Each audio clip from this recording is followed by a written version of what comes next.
चलिए आज का सेकंड क्लास हमारा है अकाउंटिंग कंसेप्ट्स एंड प्रिंसिपल का। अकाउंटिंग प्रिंसिपल जो हमारा आज का टॉपिक है, अकाउंटिंग प्रिंसिपल है। हम लोग लास्ट क्लास में क्या क्या पढ़े थे? अकाउंटिंग का बेसिक कंसेप्ट्स में हम लोगों ने बिजनेस का रीजन जाना था, डेफिनेशन देखा था एंड कुछ आप लोगों को होमवर्क दिया हुआ था ना लास्ट क्लास में। ओके ठीक है, तो होमवर्क इसके बाद हम लोग चेक करेंगे, पहले हम लोग ये पढ़ेंगे। मेन पिलर्स ऑफ अकाउंट्स वगैरह हो चुका है।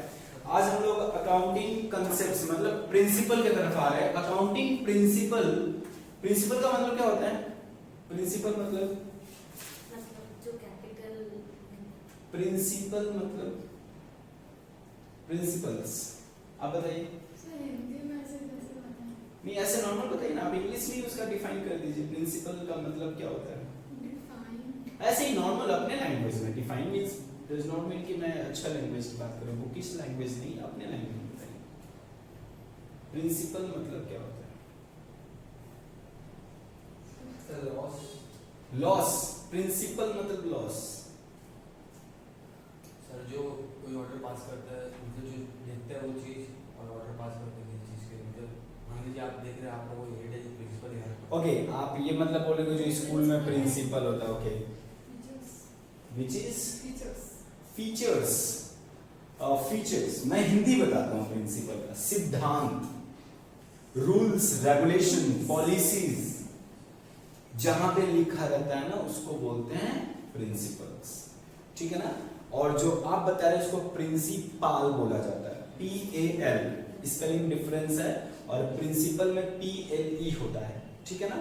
तो वो प्रिंसिपाल है और ये प्रिंसिपल है। ठीक है ना? तो प्रिंसिपल, तो ये जो हमारा अकाउंटिंग प्रिंसिपल ऐसे है, दो पार्ट में बांटा हुआ है, एक कंसेप्ट एंड दूसरा कन्वेंशन।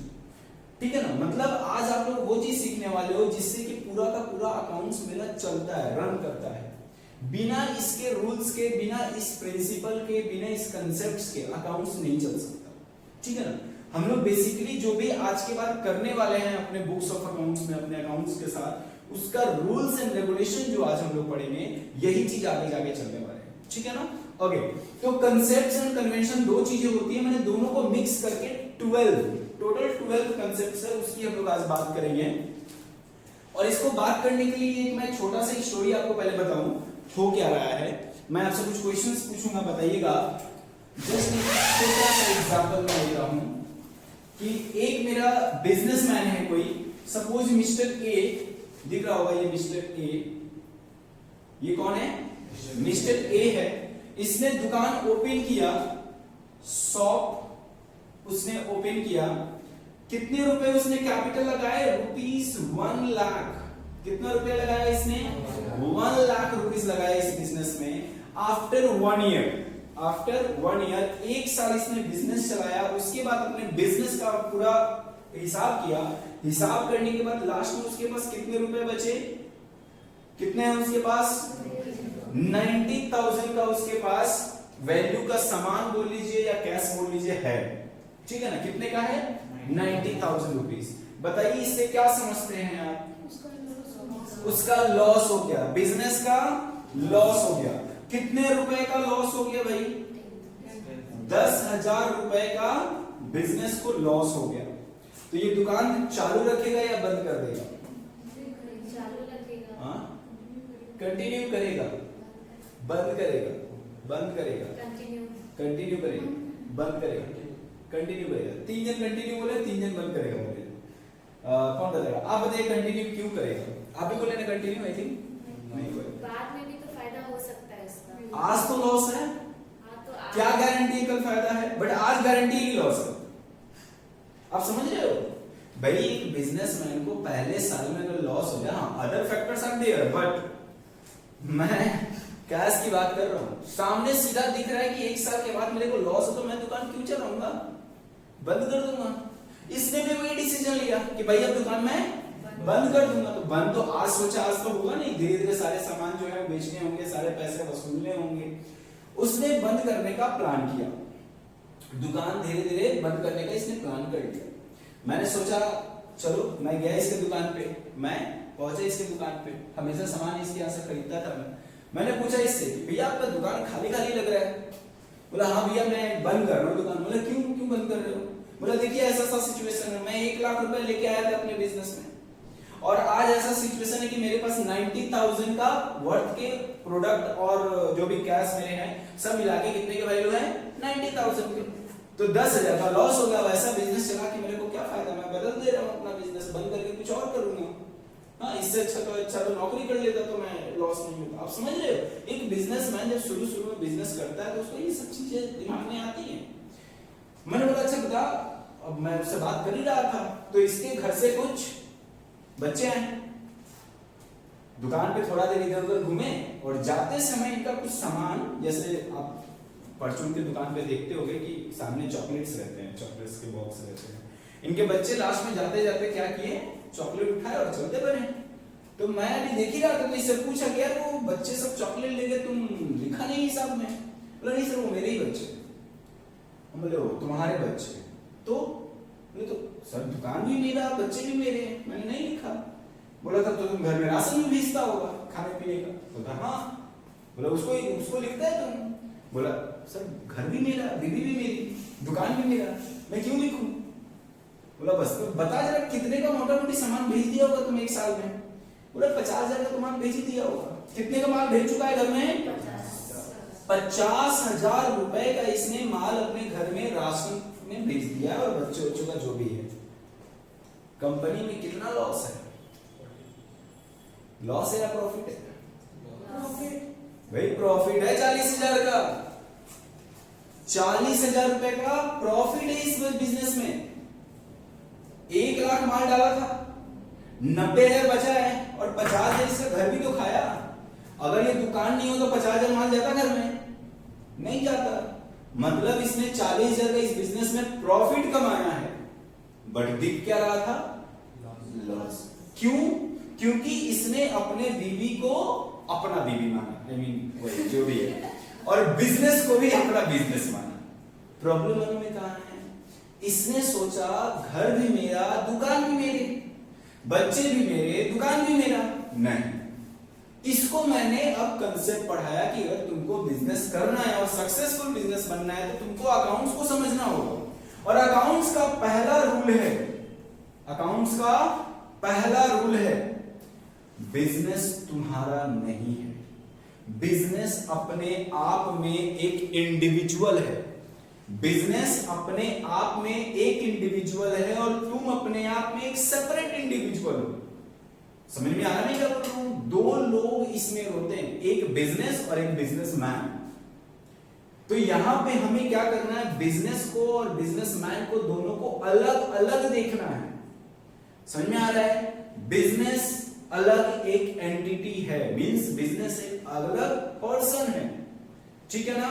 तो इसमें पहला होता है बिजनेस एंटिटी कंसेप्ट। क्या होता है?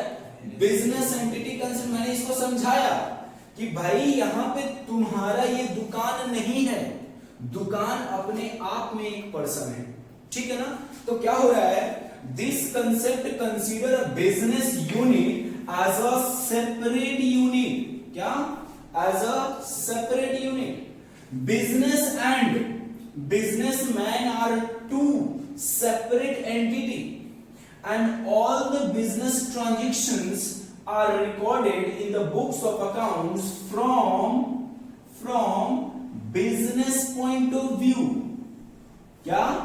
Business point of view. मतलब आप आज के बाद जो भी यहां पे करोगे किसके पॉइंट ऑफ व्यू सोचोगे? बिजनेस। मतलब आपको क्या बनना है? बिजनेस। मैं जो भी ट्रांजैक्शन बोलूं क्या सोच के देखोगे? बिजनेस। मैं बोला एक जन आया कुछ सामान देके गया तो किसको देके गया? बिजनेस को देके गया, मतलब आपको देके गया। बिजनेसमैन पैसा लेके आया बिजनेस स्टार्ट करने के लिए। बताइए आपको पैसा मिला कि आप दिए? पैसा मिला क्योंकि आप बिजनेस हो। हमेशा हम लोग किस पॉइंट ऑफ व्यू से देखेंगे? बिजनेस पॉइंट ऑफ व्यू से। मालिक अलग होता है, बिजनेस अलग होता है। पहला रूल है ये, ठीक है ना?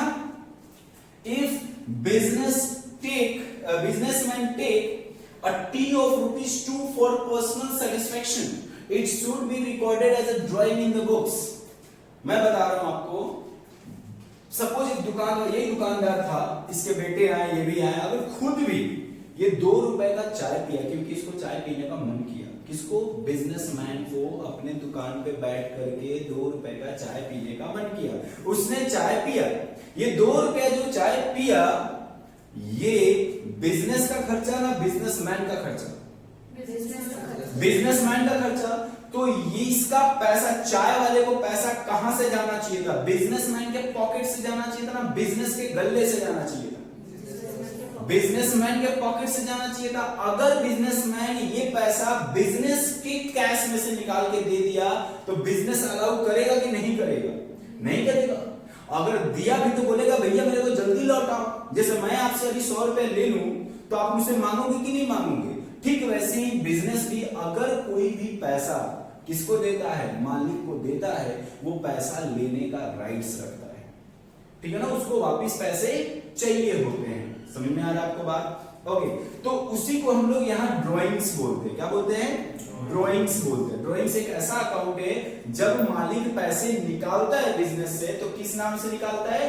ड्रॉइंग्स के नाम से निकालता है। लेकिन जब पैसे देता है बिजनेस में तो किस नाम से देता है? कैपिटल के नाम से देता है। याद है ना लास्ट क्लास में हमने देखा था कि बिजनेस कैसे स्टार्ट होता है, सबसे इंपॉर्टेंट क्या बातें होती है? तो कैपिटल होती है। तो कैपिटल जब भी बिजनेस में आता है ना, वो मालिक जब देता है कोई भी पैसा दे या गुड्स दे या कैश दे, वो किस नाम से देता है? कैपिटल। लेकिन जब विड्रॉ करता है, जब कुछ अपने खर्चे के लिए, पर्सनल एक्सपेंस के लिए जब बिजनेस से पैसा लेता है तो किस नाम से लेता है? ड्रॉइंग्स के नाम से लेता है, ठीक है ना? तो मैंने इस बंदे को, इस मिस्टर ए को क्या सिखाया कि भाई बुक्स ऑफ अकाउंट्स में हर चीज लिखना चाहिए, है ना? कोई भी चीज छोड़नी नहीं चाहिए, है कि नहीं? तुम्हारा बेटा आएगा सामान लेके जाएगा, लिखना कि हाँ मेरे बेटे ने इतना सामान ले गया, मेरे घर पे इतने का सामान गया। समझ में आ रहा है? हर चीज लिखना जरूरी होता है अकाउंट्स में, ठीक है? तो ये मैं इसको समझाया और फिर घर चला आया। कुछ दिन के बाद मैं गया इसके पास, बोला तब क्या हालचाल है दुकान का? बोला बढ़िया। बोला सब लिखते हो? बोला सब लिखता हूँ। बोला जरा दिखाओ क्या क्या लिखा है। तो इसने अपना जो भी लिखा रहता है रजिस्टर दिखाया, मैं उसमें पढ़ा, इसमें सब कुछ लिखा था। 2-3 आइटम और लिखे थे जो कि मेरे को थोड़ा डाउट होता, मैंने पूछा ये क्यों लिखा है? बोला क्या क्या लिखा था मैं आपको सुनाता हूँ। एक जगह तो लिखा था पैसा इतना मिला, मैंने किसी को पैसा पेमेंट किया, कोई गुड्स खरीदा, कोई गुड्स बेच के गया, ठीक है ना? एक जगह लिखा था इसने कि एक पोस्टमैन आया और मुझे चिट्ठी देके गया, ठीक है ना? पोस्टमैन आया, मुझे एक लेटर देके गया। फिर एक जगह लिखा था मैंने एक एम्प्लॉय को, एक स्टाफ को हायर किया। क्या किया? अपॉइंट किया अपने ऑफिस में, ठीक है ना? समझ में आ रहा है मेरा?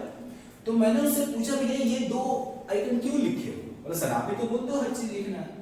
बोला हर चीज लिखना है मतलब पोस्टमैन आएगा आपको चाबी लेटर देके जाएगा, उसको भी अकाउंट्स में लिखोगे? तो बोला तो आप ही तो बोलते हो सब लिखना है। बोला चलो कोई बात नहीं, मैंने दूसरा कंसेप्ट आपको उस दिन नहीं बताया था, आज मैं आपको बताता हूं। बोला कि बिजनेस में वही चीजें लिखी जाती हैं, बिजनेस में वही चीजें लिखी जाती हैं जिसको मनी में मेजर किया जा सके, जिसको मनी में मेजर किया जा सकता है। जिसका मनी में वैल्यू नहीं है वो चीज को बुक्स ऑफ अकाउंट्स में लिखना है क्या? नहीं लिखना है। तो जिसको मनी में मेजर किया जा सकता है उसी को हम लोग लिखेंगे, जिसको बोलते हैं मनी मेजरमेंट कंसेप्ट। क्या बोलते हैं? Money measurement concept. जो मनी मेजरमेंट कंसेप्ट है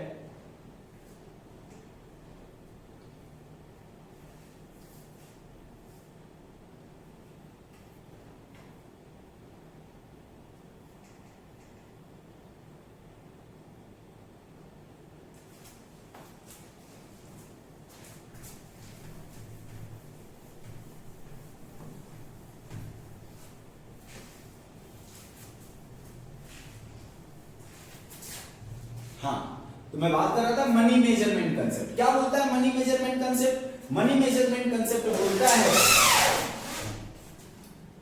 according to this concept only those transaction are recorded in the books of accounts which can express in monetary terms.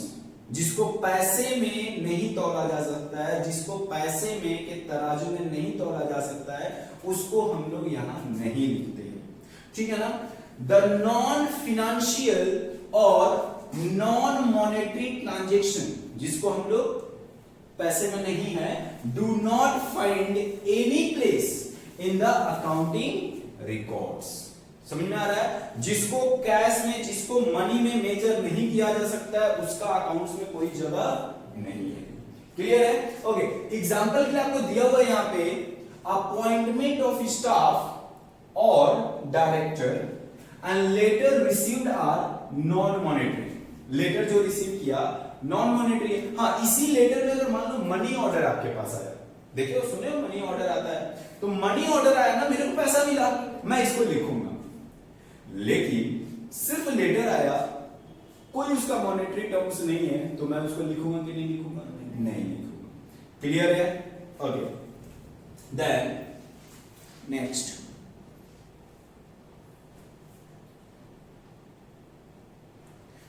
इसके साथ ही मैंने उसको मनी मेजरमेंट के कंसेप्ट के साथ साथ बोला एक और चीज सीख लो, वरना बाद में फिर कुछ ना कुछ गड़बड़ हो जाएगा। मैंने बोला going concern concept. Going concern concept क्या बोलता है? बिजनेस को अगर आपने एक बार स्टार्ट कर लिया तो बिजनेस कभी रुकता नहीं है।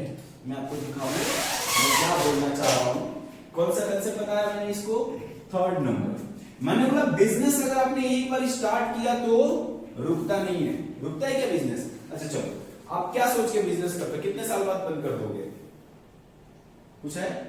नहीं, बिजनेस जो खोलता है वो कंटिन्यू चलाने के लिए खोलता है, पहले से थोड़ी सोच के मेरे को बंद कर देना है कि नहीं? तो बिजनेस जब भी ओपन होता है वो कंटिन्यू जाता है, जिसको हम लोग बोलते हैं गोइंग कंसर्न कंसेप्ट। और जितने भी बुक्स ऑफ अकाउंट्स हमारे होते हैं इसी कंसेप्ट पे बनाए जाते हैं, ठीक है ना? हाँ, इसमें थोड़ा डिटेल्स है, अभी आप क्लास 11 में हो तो उतना डिटेल्स नहीं, जब कुछ मंथ गुजर जाने दो फिर मैं गोइंग कंसर्न का बहुत अच्छे से कंसेप्ट बताऊंगा, ठीक है ना? फाइनल अकाउंट सीखने के बाद बहुत अच्छा समझ में आएगा आपको। बट फिलहाल जो लिखा है वो जस्ट ऐसे ही नॉर्मली पढ़ के चलते हैं कि this concept assume that every business has a long and indefinite life. Her business long term के लिए और इंडेफिनिट टाइम के लिए होता है, वो कभी नहीं रुकने वाला है, ठीक है ना?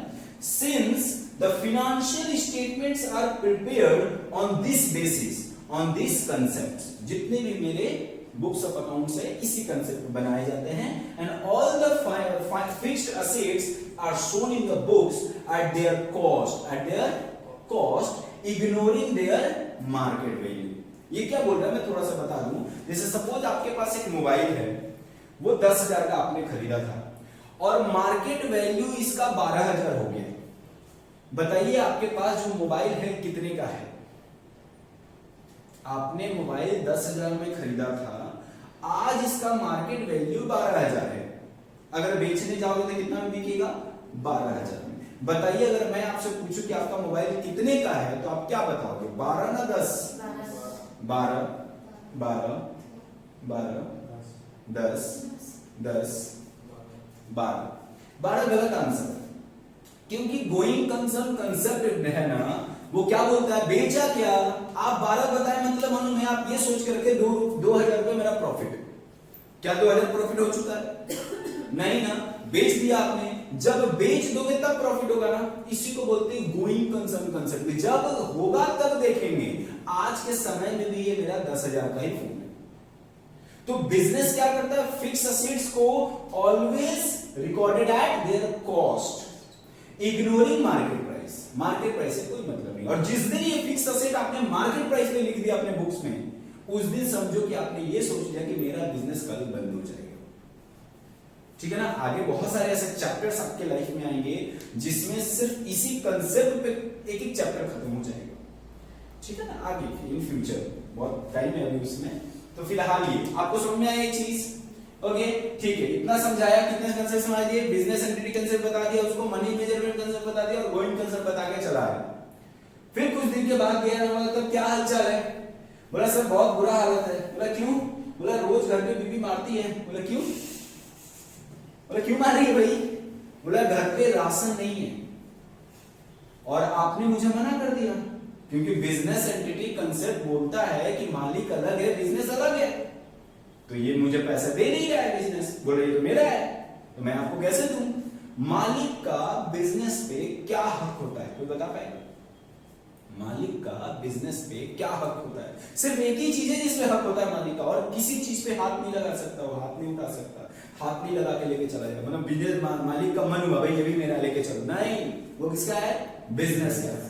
कौन ऐसी चीज है बिजनेस में जो सिर्फ मालिक का होता है और हक है, राइट है, वो मांग सकता है उससे? कैपिटल। नहीं, हक है, मांग सकता है, बिल्कुल सही बात है। इसके अलावा देखो, कैपिटल अगर लेके चला गया तो बिजनेस ही खत्म, आप बिजनेस को मार डाले। वो भी तो अर्निंग तो उसी से करे, तो मिलेगा तो लास्ट में वही ना। क्या चीज? कैपिटल ना, हाँ। वो तो एट लास्ट, और बिजनेस को भी मैंने बोला वही कंसर्न है, कभी नहीं मिलने वाला है, क्योंकि कैपिटल अगर आप विड्रॉ कर लिए तो बिजनेस बंद हो गया उस दिन। तो सर पूरा एक बार में थोड़ी लेके जाएगा वो, मतलब आप पार्ट में लेके जाओगे तो बिजनेस तो मान लो 1 लाख डाले, 6 महीना बाद 25,000 ले गए, दूसरा 6 महीना बाद 25,000 ले गए, तीसरे 6 महीने बाद 25,000 ले गए, और चौथे 25, 1 लाख ले लिया आपने, बिजनेस बंद 2 साल के बाद, है ना? मालिक का सिर्फ एक चीज पे राइट्स होता है, किस पे? प्रॉफिट पे। प्रॉफिट सिर्फ मालिक का है, बाद बाकी कोई चीज मालिक का नहीं है। मतलब जिस दिन बिजनेस प्रॉफिट कैलकुलेट कर लेगा कि इतना आपका प्रॉफिट है, बोलेगा भैया आप ये लो अपना प्रॉफिट, बात खत्म, 1 साल का आपका मेरा हिसाब खत्म। आप समझ रहे हो? तो मालिक का सिर्फ हक किस पे है? प्रॉफिट पे। तो प्रॉफिट जिस दिन उसको मिलेगा, अपने घर में जाके पैसा देगा, बाल बच्चे को खिलाएगा। आप समझ रहे हो? तो मैंने इसको बोला तुमको प्रॉब्लम क्या है? बोला जब मैं बिजनेस को बोलता हूं कि भाई मेरा प्रॉफिट मुझे दे दे, बोलता है रुक अभी तो मैं चल रहा हूं, क्योंकि जब तक बिजनेस रनिंग है आप हिसाब नहीं कर सकते। मैं एग्जांपल देके बता रहा हूं कैसे। सपोज ये बिजनेस यहां से स्टार्ट हुआ था और मैं इस पॉइंट ऑफ टाइम पे सोच रहा हूं, मैंने कट नहीं किया, मैंने अभी सोच रहा हूं, इस पॉइंट पे आके सोच रहा हूं कि आज मैं अपने बिजनेस से पैसा मांगूंगा, मेरा प्रॉफिट, ठीक है ना? मैं क्या सोच रहा हूं, चलो देखते हैं, हिसाब करते हैं। मैंने 1,000 रुपए का गुड्स खरीदा था और 100 रुपए का खर्चा किया था, 1100 पड़ा, मैंने 1400 में बेचा था, 300 रुपया प्रॉफिट। और जैसे ही अभी कैलकुलेट कर रहा था तब तक कोई ना कोई माल बिक गया होगा बिजनेस से, क्योंकि बिजनेस इज रनिंग, बिजनेस रुकता नहीं है। आपको पता है ना बिजनेस 24 आवर्स चलता है। लोग सोच रहे हैं सर दुकान तो बंद हो जाती है, बट कहीं ना कहीं माल खरीदे के आ रहा होता है, कहीं ना कहीं माल बिक रहा होता है, हर चीज 24 आवर्स चलती रहती है, बिजनेस नहीं रुकता, है ना? तो बिजनेस तो रुकता नहीं, और जब तक रुकेगा नहीं आप हिसाब कर नहीं पाओगे, क्योंकि हिसाब करने के लिए रुकना जरूरी है कि भाई माल से सेल बंद, परचेज बंद, एक्सपेंस बंद, तब तो हिसाब कर पाओगे टोटल खर्चा कितना हुआ, टोटल इनकम कितना हुआ, टोटल लॉसेस कितने हुए। जब तक बिजनेस को रोकोगे नहीं तब तक तो पता नहीं चलने वाला है। आप समझ रहे हो? तकलीफ समझ रहे हो मालिक का? खाने के वांदे हो गए बेचारे के। तो मेरे को बोला भैया रोज मैं मार खाता हूं, कुछ तो उपाय करो कि बिजनेस मेरे को कुछ प्रॉफिट दे। मैं बोला चलो एक काम करते हैं। बिजनेस क्या बोला? मैं गोइंग कंसर्न, मैं रुकूंगा नहीं। बोला तुम रुक भी मत, तुमको रोकने का काम मेरा नहीं है, बस लेकिन एक बात मैं करूंगा, तुमको मैं टुकड़ों में तोड़ दूंगा। किसमें? बोला मैंने जो आपका लॉन्ग लाइफ है, लॉन्ग लाइफ रहेगी, मैं यहां पे नहीं रोक रहा हूं, मैं बस एक टुकड़ों में तोड़ रहा हूं कि मुझे बस यहां से सपोज 1 जनवरी से लेकर के 30 जून तक, ज्यादा मैं आगे भी नहीं बढ़ा। कितने मंथ होते हैं? 6 महीने। मैंने बोला ये तो तुमको पता होगा ना कि 30 तारीख के रात 12 बजे तक कितने खर्चे हुए। बाद बाकी खर्चा तो 1 जुलाई से है ना, मुझे 30 जून तक का तो खर्चा बता सकता है टोटल, 30 जून तक का टोटल सेल्स बता सकता है, 30 जून तक का टोटल एक्सपेंसेस बता सकता है। तो मैं बता, मैं हिसाब जोड़ लूं, है ना? मतलब बस तुम हमको सिर्फ ये बता दो कि यहां से यहां तक का टोटल प्रॉफिट, सपोज 20,000 रुपए का सेल हुआ, सपोज 10,000 रुपए का परचेज हुआ, और सपोज 5,000 रुपए का अदर एक्सपेंस हुआ। बताओ प्रॉफिट कितना? अरे बताओ प्रॉफिट कितना? देखो 20,000 का सेल है, 10,000 का परचेज है, 5,000 का खर्चा है, तो टोटल 15,000 का टोटल एक्सपेंस, और 20,000 का इनकम। प्रॉफिट कितना? 5,000। बोला दो 5,000। मालिक का हिसाब किया ना, बोला तो दो 5,000। इस पे हक है ना मालिक का, तो ये अब दे देगा ना, कौन? बिजनेस को दे देगा। बोला हाँ भाई आपका हक है, लेके जाओ। तो हिसाब खत्म। आप समझ रहे हो? उसका मैंने प्रॉब्लम जो था सॉल्व कर दिया। क्या था प्रॉब्लम? उसको प्रॉफिट नहीं मिल रहा था, तो मैंने क्या सॉल्यूशन दिया? इस लॉन्ग लाइफ को ब्रेक कर दिया, तोड़ दिया छोटे छोटे टुकड़ों में। और इस टुकड़ा जो मैंने किया ना, ये बनाया ना, इस टुकड़े को क्या बोलते हैं मालूम है? पीरियड। 1 पीरियड, है ना, 1 पीरियड। कितने मंथ का? 6 महीने का। ये पीरियड 1 साल का भी हो सकता है कि नहीं हो सकता? हो सकता है। 1 दिन का भी हो सकता है। हो सकता है क्या एक पीरियड 1 दिन का? हाँ हो सकता है। 1 वीक का हो सकता है? हो सकता है। मेरी मर्जी है भाई, मेरा बिजनेस है, मेरा मर्जी है, मैं जिस दिन जितने दिन का करूं, है कि नहीं? साल भर का हो सकता है, 12 महीने का, 15 महीने का हो सकता है, 18 महीने का हो सकता है, मेरी मर्जी। आप समझ रहे मेरी मैं क्या बात करना चाहता हूं कि इस टुकड़े को मैं एक पीरियड बोलता हूं, और इस कंसेप्ट ये कहीं तो लिखा होगा ना कि ऐसा कर सकते हो आप। हाँ लिखा है। कौन से कंसेप्ट में? पीरियोडिक कंसेप्ट में।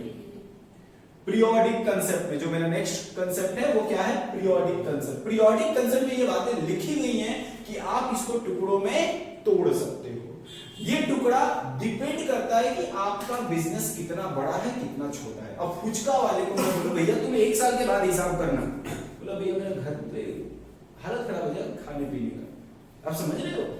वो क्या करता है? रोज हिसाब करता है, रोज माल खरीदता है, रोज बेचता है, और रोज देख लेता है मेरे को प्रॉफिट कितना हुआ, लॉस कितना हुआ, उसके हिसाब से अपने घर चलाता है। आप समझ रहे हो? तो डिपेंडिंग कि वॉल्यूम ऑफ बिजनेस कैसा है, वॉल्यूम ऑफ आपका नेचर ऑफ बिजनेस कैसा है, डिपेंड करता है, और उसके डिपेंडिंग के हिसाब से हम लोग अलग अलग पीरियड ले सकते हैं। ठीक है ना? लेकिन प्रॉब्लम है एक चीज का कि अगर सब पूरी दुनिया अलग अलग ही पीरियड लेने लगेगी तो लोग कंपेयर नहीं कर पाएंगे। लोग कंपेयर नहीं कर पाएंगे। सपोज मैं दुकान चलाता हूं, मैं मॉर्निंग में चलाता हूं, सुबह 7 बजे से लेकर के 12 बजे तक, और ये उसके बाद 2 बजे से लेकर के शाम को 6, 7, 8 बजे 9 बजे तक चलाती है।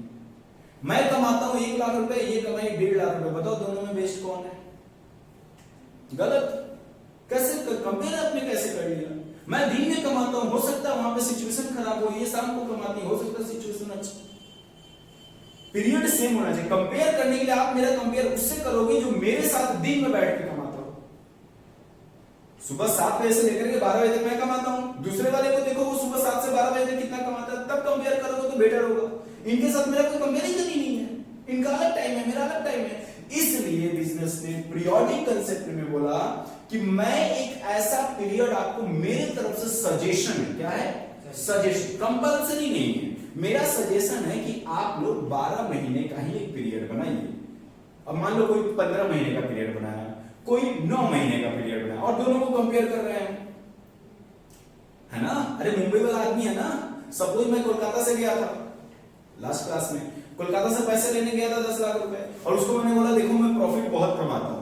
दूसरा वाला बेचारा मैं 15 महीने का पीरियड लेके गया था इनकम कि मैं देखो इतना प्रॉफिट कमाया, दूसरा 6 महीने में ही बता के गया था। सपोज मैंने 15 महीने में बोला कि भैया देख मैं 1 लाख रुपए का प्रॉफिट कमाया हूं 15 महीनों में, और दूसरा वाला बेचारा गया था 6 महीना में 50,000 कमाया था। कितना? अब कंपेयर कर रहा हूं कौन सा बेस्ट है? बताओ कौन सा बेस्ट है? 1 लाख दिखेगा ना बेस्ट, लेकिन बेस्ट कौन सा है? 50,000, क्योंकि 6 महीने में 50,000 कमाया भाई, और ये 15 महीनों में 1 लाख कमाया, तो कंपैरिजन में प्रॉब्लम हो जाती है। इसलिए पीरियोडिक कंसेप्ट बोला आपको कि मैं आपको एक जनरली एक्सेप्टेड, ठीक है ना, जनरली एक्सेप्टेड पीरियड देता हूं जिससे कि सब लोग एक्सेप्ट करेंगे और कंपैरिजन इससे आसान होगी। कितने महीने का बताया उसने? 12 महीने का। 12 मंथ्स का एक पीरियड इसने बोला, ऑप्शन दिया कि आप चाहो तो 12 मंथ का एक पीरियड बना सकते हो। हाँ, आज पूरा इंडिया की पूरे वर्ल्ड में आज इस 12 मंथ्स के एक पीरियड को माना जाता है। कंपल्सरी आज में नहीं, अगर मैं चाहूं तो ये 12 महीने की जगह पे 6 महीने में अकाउंट बंद कर दूं, ठीक है ना? कंपल्सरी नहीं है, क्योंकि एग्जाम हॉल में अगर हो सकता है कभी कोई 6 महीने का दे देता तो आप लोग घबरा जाते हैं कि सर आज तक तो आपने 12 महीने का बताया था। नहीं, कंपल्सरी नहीं है, ऑप्शनल है, ठीक है? उसके बाद ये जो 12 मंथ्स है कब से स्टार्ट होगा, कब खत्म होगा बताइए? कब स्टार्ट होगा? जनवरी से दिसंबर? हाँ, अच्छा मेरी मर्जी है, मैं फरवरी से जनवरी करना चाहता हूं, कर सकता हूं। अक्टूबर से सितंबर करना चाहता हूं, कर सकता हूं। भाई मेरा दुकान है, मेरी मर्जी, मैं कर ही सकता हूं। आप समझ रहे हो? क्लियर है ना? लेकिन फिर वहां कंपैरिजन की प्रॉब्लम हो जाएगी कि कौन सा पीरियड मैं लिया, कौन सा पीरियड वो लिया, है ना? तो फिर से यहां पे बोला किसने? पीरियोडिक कंसेप्ट में कि मैं आपको 2 ऑप्शन देता हूं, एक कैलेंडर ईयर का, क्या? कैलेंडर ईयर का, और दूसरा फिनेंशियल ईयर का, क्या? Financial year. तो ये जो कैलेंडर ईयर है वो चालू होता है जनवरी से दिसंबर और फाइनेंस ईयर जो चालू होता है वो अप्रैल से मार्च। ठीक है ना एकदम। तो ये हमारा जनरली एक्सेप्टेंस है, मतलब ऑप्शन है। हाँ, इसको बहुत लोग मानते हैं। आज जितने भी बुक्स ऑफ अकाउंट्स बनती है, most of 99% books of accounts April to March बनती है। आज कुछ इक्का दुक्का होंगे जो जनवरी से दिसंबर फॉलो करते हैं, ठीक है ना, या इसके अलावा कुछ और फॉलो करते हैं। तो ये कौन बोला? Periodic concept. तो आइए आपको पढ़ के जरा सुनाता हूं मैं पीरियोडिक कंसेप्ट क्या बोलता है।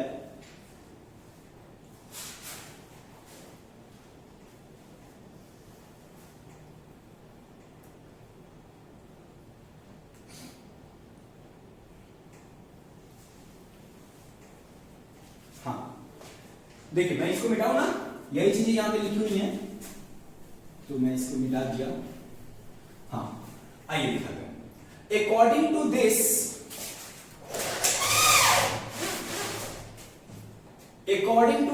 concept, the long life of business as discussed going concern concept, जैसा हम लोग ने going concern में देखा कि long life होता है बिजनेस का, is divided into justifiable accounting period। justifiable का मतलब depending on situation, depending on volume of business, so as to help businessman, किसके लिए? help businessman to know the results of his investment during each period, ताकि उसको हमेशा पता चले कि उसको रिटर्न में क्या मिल रहा है बिजनेस को इन्वेस्ट किया। ठीक है ना, मतलब प्रॉफिट कितना हो रहा है। This periodic is known as accounting period, इसको accounting period के हिसाब से भी जानते हैं। and the length of this period depending, length of this period, length कितना होगा? 1 महीने का, 1 दिन का, 1 वीक का, 6 महीने का, साल भर का, depend on the nature of business। generally accepted period may be calendar year और financial year। कैलेंडर ईयर चालू होता 1 जनवरी से 31 दिसंबर एंड फाइनेंशियल ईयर चालू होता है 1 अप्रैल से 31 दिसंबर। ठीक है ना, sorry March, 1 April to 31 March. Clear है ये चीज? ओके, तो ये आपका कौन बताता है? Periodic concept. पीरियोडिक कंसेप्ट समझ में आ गया आपको? ओके, इसके बाद मैंने इस बिजनेसमैन को बताया, इसने बोला कि भैया सब आपने बता दिया प्रॉफिट पीरियड वाइज। पीरियड में मैंने क्या बताया कि पीरियड में आप बांट लो और बांट के उससे पूछो प्रॉफिट कितना हुआ। तो बोला भैया मैं क्यों बताओ प्रॉफिट कैलकुलेट कैसे करूंगा? बोला देख एक कंसेप्ट मैं बताता हूं, बिजनेस में कुछ भी होता है, बिजनेस में कुछ भी हो उसके 2 टुकड़े होंगे। बिजनेस में कोई ट्रांजैक्शन हो या कोई इवेंट हो, जब भी होगा उसके 2 टुकड़ों में टूट जाएंगे। एक टुकड़े को डेबिट बोलते हैं, दूसरे टुकड़े को क्रेडिट बोलते हैं। ठीक है ना, एक टुकड़े को डेबिट बोलते हैं, दूसरे टुकड़े को क्रेडिट बोलते हैं। जैसे मैं आपको बताऊं ये क्या बोलना चाह रहा है, बोल रहा बिजनेस में कुछ भी हुआ, मतलब बिजनेस में सपोज कोई भी ट्रांजैक्शन हुआ, उसके टुकड़े कितने होंगे? 2। एक को हम लोग डेबिट बोलेंगे, दूसरे को हम लोग क्रेडिट बोलेंगे। ठीक, ये वैसा ही है जैसे कि एक ही सिक्के के 2 पहलू होते हैं, है ना, एक हेड और एक टेल। सिक्का तो एक ही है, कॉइन तो एक ही है, बट उसके पहलू कितने होते हैं, साइड कितने होते हैं? 2 साइड होता है, एक डेबिट और एक क्रेडिट। ठीक वैसे ही यहां भी बोल रहा है जो भी बिजनेस में होगा उसके 2 टुकड़े होंगे। ठीक है ना, एक को डेबिट बोलेंगे, एक को क्रेडिट बोलेंगे। इस चीज को और कंफर्म हम लोग नेक्स्ट क्लास में करेंगे, फिलहाल मैं आगे जाता हूं। बोला चलो समझ गए एक डेबिट और एक क्रेडिट, बट ये तो बताओ प्रॉफिट कैसे कैलकुलेट करेंगे? इससे हम प्रॉफिट नहीं समझ पा रहे हैं। बोले ठीक है कोई बात नहीं, तुम ये तो समझिएगा कि आपको एक पेज लेना है। क्या लेना है? पेज लेना है। इसके 2 टुकड़े कर देने हैं, इस पेज के 2 टुकड़े कर देने हैं। एक टुकड़ा पे हमें इनकम लिखना है, मतलब पैसा जो रिसीव हो रहा है, इनकम लिखना है कि कितना मैंने इनकम किया, कितने का सेल किया, कितने का ग्रॉस रिसीव किया। और दूसरे पेज पे क्या लिखना है? ऑल एक्सपेंसेस लिखने हैं। ठीक है ना, समझ में आ रहा है? सपोज इनकम मैंने इतना लिखा और एक्सपेंस मैंने इतना लिखा। ठीक है ना, और मैंने बोला ये दोनों चीज लिख लिया, तो दोनों को मैच करा दो, दोनों को मैच करा दो, मतलब लड़ाई करा दो दोनों में। दोनों आएंगे लड़ेंगे आपस में और ये इसको कट कर देगा, कट कर देगा। बचा कितना? ये बच गया ना, ये जो बचा है बताओ प्रॉफिट है कि लॉस? प्रॉफिट है। देखो कितना अच्छा, जो जीता वही सिकंदर, जीता कौन है? इनकम। इनकम जीता तो प्रॉफिट। अगर यही चीज ऐसे होता कि ये ऐसे होता और या कि इसको कट करता तो बचता कौन?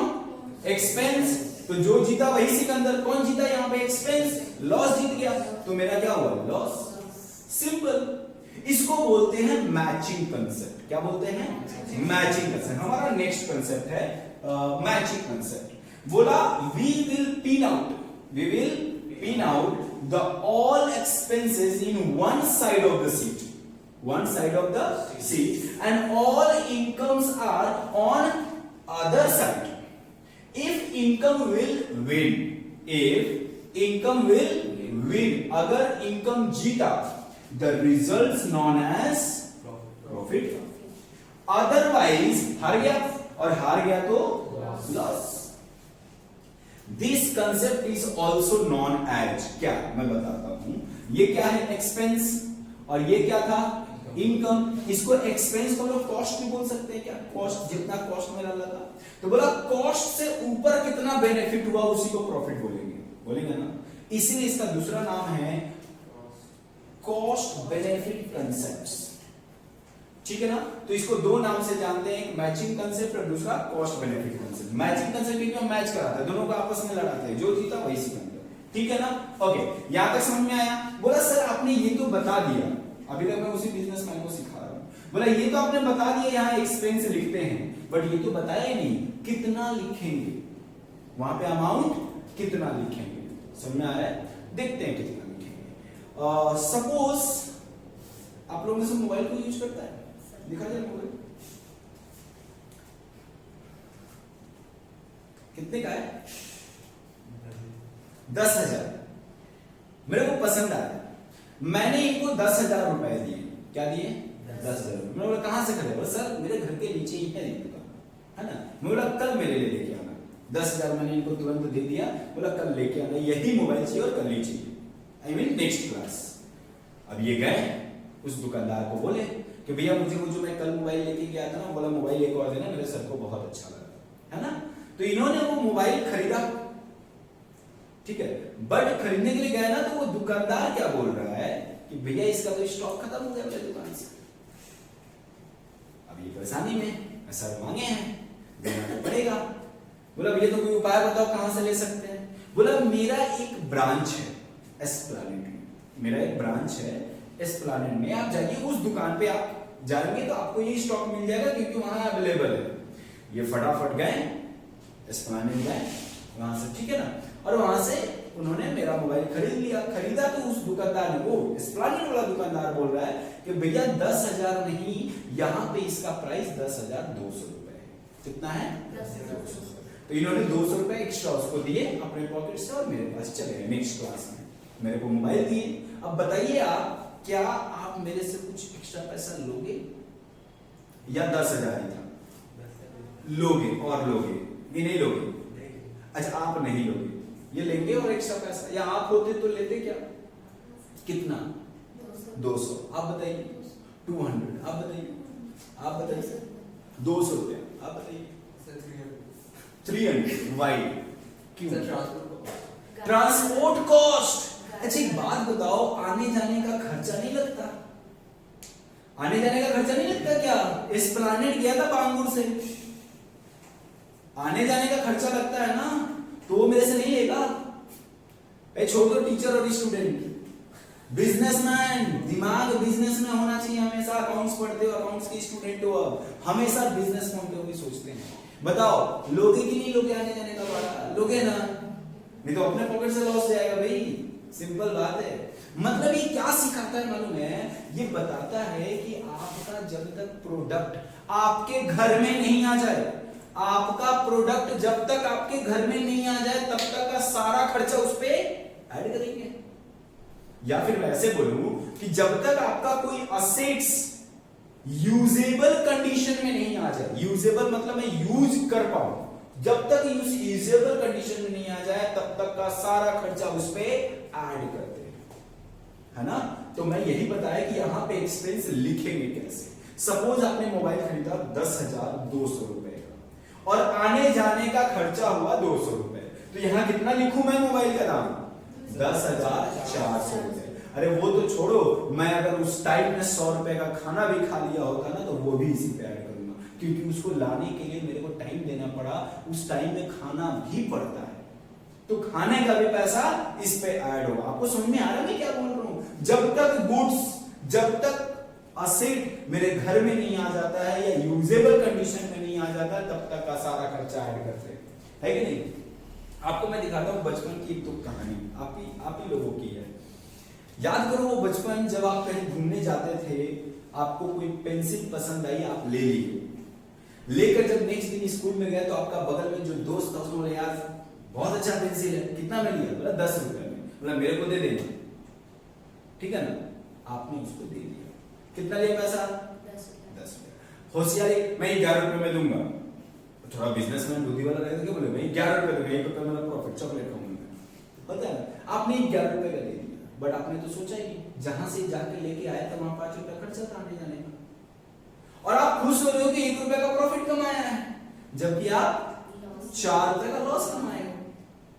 समझ में आ रहा है? बचपन की ये सारी घटनाएं हैं, अभी भी होता है, ठीक है ना? इनकी आप लोग अभी भी शॉपिंग मॉल में करने जाते हो, एस्प्लैनेड गए, अच्छे ड्रेस खरीद के लाए, और जैसे ही आया कोई दोस्त या फिर आपकी सिस्टर बोले यार बहुत अच्छा है, कितने में लिया? बोले 200 में लिया, मेरे को दे देना, मैं तुमको 200 दे दूंगा। आपने दे दिया, 200 रुपए ले लिया, आपने सोचा ही नहीं, अरे आने जाने का 100 रुपए खर्च दिया था आपने, हाँ है कि नहीं? बिजनेस अब से हिसाब से देना, पता चलेगा। और सपोज ना कभी कभी ये होशियार लोग बोलते हैं 200 रुपए में 250 रुपए बताने का, कितना बताने का? 250 रुपए, 50 रुपए प्रॉफिट, और खुश 50 रुपए बेवकूफ बना दिया। बेवकूफ 100 रुपए का तुम्हारे जाने का खर्चा ना, तुम 50 रुपए लॉस करके खुश हो रहा है, और खुश हो रहा है कि मैं 50 रुपए की इनकम किया हूं। अब समझ रहे हो मैं क्या बोलना चाह रहा हूं? कहने का मतलब जब भी आप बिजनेस कर रहे हो और चीजों को खरीद और बेच कर रहे हो, तो आपको टोटल एक्सपेंस, टोटल कॉस्ट को नजर में रखना होगा। तो जब भी यहां पे कॉस्ट लिखेंगे, वो कब लिखेंगे? टोटल करके लिखेंगे। क्लियर है? समझ में आ रहा है? आइए बताता हूं मैं नेक्स्ट मेरा कॉस्ट कंसेप्ट। कहां गया? Cost concept. रुकिए, मैं पहले कॉस्ट कंसेप्ट बताऊं, फिर ऊपर आता हूं।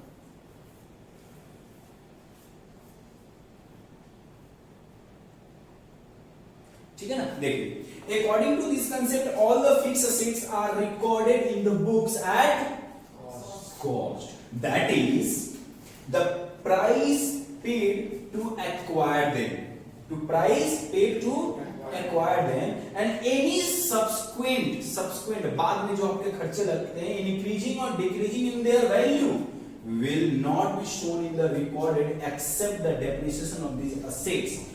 बोला जब भी आप असेट को अपने यहाँ लेके आते हो, फर्स्ट टाइम जितना खर्चा लग जाए उसमें ऐड करके लिख देना, उसके बाद फिर दोबारा टाइम आपको नहीं मिलेगा ऐड करने को, ठीक है ना? जैसे मैं बोलूं ये मैं फैन लेके आया, फैन लेने के समय में आने जाने का भाड़ा लगा, यहाँ इंस्टॉलेशन करने का भी मेरे को 50 रुपए देने पड़े, ये टोटल मिला के मेरा फैन लग गया। तो कल के दिन में अगर कुछ इसमें खराब होता है और मैं चेंज करवाता हूं, क्या इस फैन के कॉस्ट में ऐड होगा? नहीं ऐड होगा, क्योंकि पहली बार जब चीजें लगती है ना तभी कॉस्ट में ऐड होती है, ठीक है ना? Okay, therefore fixed assets are shown at cost less depreciation, मतलब वो आगे हम लोग पढ़ेंगे आगे जाकर के, provided on them up to date. Continuous charging of the depreciation of the assets will be ultimately eliminate the assets from the books। इसका मतलब समझे? नहीं समझोगे, मैं थोड़ा सा समझा देता हूँ। आपने जो कॉस्ट में टोटल 10,500 का, सपोज मेरा मोबाइल वो ऐड हो गया, मेरा मोबाइल कितने का है? 10,500 का, 10,000 मैंने दिया था, 200 रुपए इन्होंने एक्स्ट्रा दिया, और 300 रुपए आने जाने खाने पीने का जो भी पैसा लगा, ठीक है ना? तो 10,500 रुपए का मेरा वो मोबाइल हो गया। क्लियर है? अब क्या हो रहा है ना कि मैं यूज कर रहा हूँ मोबाइल, तो यूज कर रहा हूँ तो उसकी वैल्यू तो गिरेगी ना, मैं तो घसीट रहा हूँ उसको, आप समझ लो, यूज मतलब वियर एंड टियर, मैं उसको यूज इस्तेमाल कर रहा हूँ तो उसकी वैल्यू तो गिरनी चाहिए ना। तो आज से 6 महीने के बाद मैं जब बेचने जाऊंगा तो क्या 10,500 में बिकेगा? नहीं, कम में बिकेगा, क्योंकि मैं यूज कर चुका हूँ। तो जितना कम में बिका था, जितने से अमाउंट गिरा, सपोज 8,000 का बिका तो मेरा कितने का लॉस? 2,500 का। ये जो 2,500 कम हुआ ना, इसी कम को डेप्रिसिएशन बोलते हैं। क्या बोलते हैं? डेप्रिसिएशन। ठीक है ना? ओके, यहां तक समझ में आया? तो मैंने उनको बता दिया कि कॉस्ट कैसे कैसे लिखते हैं। बोला वो तो आपने बता दिया, बट ये तो बताओ अमाउंट जो लिखेंगे, जो अमाउंट यहां लिखेंगे वो किस पीरियड का होगा और कितना होगा? ठीक है ना? नहीं समझ में आ रहा होगा, मैं एक एग्जांपल देके फिर पहले तकलीफ बढ़ाता हूं, फिर इलाज करूंगा। आइए मैं पहले तकलीफ बढ़ाऊंगा आपकी, क्या मैं बोलना चाहता हूं और कैसे बोलना चाहता हूं। ठीक है ना? यहां पे सपोज मेरा रेंट है, बिजनेस के जिस घर में मैं बिजनेस करता हूं उसको मैं क्या देता हूं? रेंट देता हूं। तो रेंट मेरा जो है ₹1,000 पर मंथ। कितना? Per month. 12 महीने का मेरा अकाउंटिंग पीरियड है। कब से चालू हुआ? जनवरी से लेकर के दिसंबर तक, ये मेरा अकाउंटिंग पीरियड है। मेरा कितना भाड़ा है? 1,000 पर मंथ। और मैं रेंट अभी तक पेड कितना किया हूं? 10,000। कितना पे किया हूं? 10,000। आप समझ पा रहे हो? तो बोला भाई 10,000 कैसे पे किया? हो सकता है क्या 12 महीना हो गया ना, तो 12,000 पेड होना चाहिए था, बट 10,000 ही पेड है। क्यों? क्योंकि हो सकता है मेरा मकान मालिक नहीं आया है, कहीं आउट ऑफ स्टेशन है, या मैं अभी नहीं दिया हूं क्योंकि मेरे पास कुछ प्रॉब्लम होंगे, कुछ भी हो सकता है। मतलब मैंने अभी तक पेड कितना किया उसको? तो बताइए, मैं जब अपना यहाँ एक्सपेंस लिखूंगा, ये जो दो मैचिंग कंसेप्ट थे, सपोज यहाँ पे मेरा इनकम कितना? 20,000। यहाँ पे मेरे रेंट एंड अदर एक्सपेंस, सिर्फ रेंट की बात करो, छोड़ो अभी अदर एक्सपेंस छोड़ दो। रेंट कितना कितना पेड किया है? लिखूं कितना? 10,000 ना 12,000? 12,000। 10,000 12,000 10,000 10,000 लोग जाता है, तो चलो 10,000 लिखते हैं। मैंने कितना लिखा? 10,000। बोलिए, तो प्रॉफिट कितना हुआ? प्रॉफिट कितना हुआ? 10,000, क्योंकि 10,000 का भाई मेरा इनकम था और 10,000 रुपए का खर्चा। प्रॉफिट कितना? 10,000। ये कौन ले जाएगा? ये प्रॉफिट कौन ले जाएगा? मालिक, है कि नहीं? ये मालिक अपना लेके जाएगा प्रॉफिट, भाई उसका हक है उस पर, लेके चला गया। एक बात बताओ, ये जो मालिक था जिस घर में मैं दुकान कर रहा था, वो मालिक मेरे पास जब जनवरी मंथ में आएगा, जनवरी ऑफ नेक्स्ट ईयर, वो पुराना रेंट मांगेगा कि छोड़ देगा? अच्छा, मांगेगा क्या? तो सपोज ये मेरा जो बिजनेस था, मैंने 20,000 का कमाया था, 10,000 का रेंट दिया था, 10,000 में लेके चला गया। जनवरी में आया, मेरा मकान मालिक बोल रहा है भैया आपका 2 महीने का पिछड़ा किराया अभी बाकी है। मैं कहां से दूंगा उसको? कहां प्रॉफिट? प्रॉफिट तो मालिक ले गया। वो हमसे मांग रहा है कि बिजनेस से मांग रहा है? बिजनेस से। मैं कौन हूं? मैंने बोला था ना हर चीज यहां पे बिजनेस होता है। मैं कौन हूं? कोई नहीं, बस मैं बाहर हूं, आउटसाइडर हूं, कुछ नहीं हूं मैं। वो पैसा किससे मांगेगा? बिजनेस से। क्या बिजनेस के पास पैसा है? बिजनेस के पास पैसा है? नहीं। 20,000 कमाया था बिजनेस, 10,000 का खर्चा दे दिया था, 10,000 जो बचा वो मालिक को दे दिया। तो बिजनेस के पास पैसा कहां बचा? बचा है क्या? नहीं। नेक्स्ट मंथ में जब आएगा मेरा जनवरी में, तो मांगेगा ना पिछला 2 महीना कि छोड़ देगा? मांगेगा। कहां से देगा? बिजनेस दे पाएगा क्या?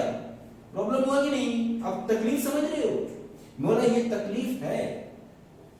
और ये बताओ ना, ये जो मालिक लेके गया पैसा रखा रहेगा क्या? पार्टी बना जाएगा भाई, खर्चा कर देगा, है कि नहीं? बिजनेस के लिए पैसा इसलिए होता है ना। बोलो, क्लियर है बात? समझ पा रहे हो मैं क्या बोलना चाह रहा हूं?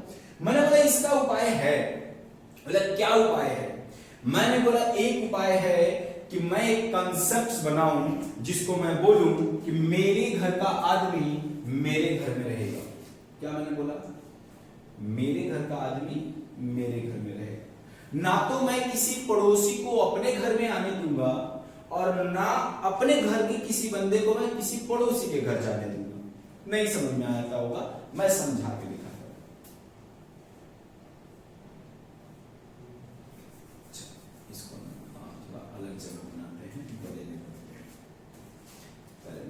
इसको नीचे करूं।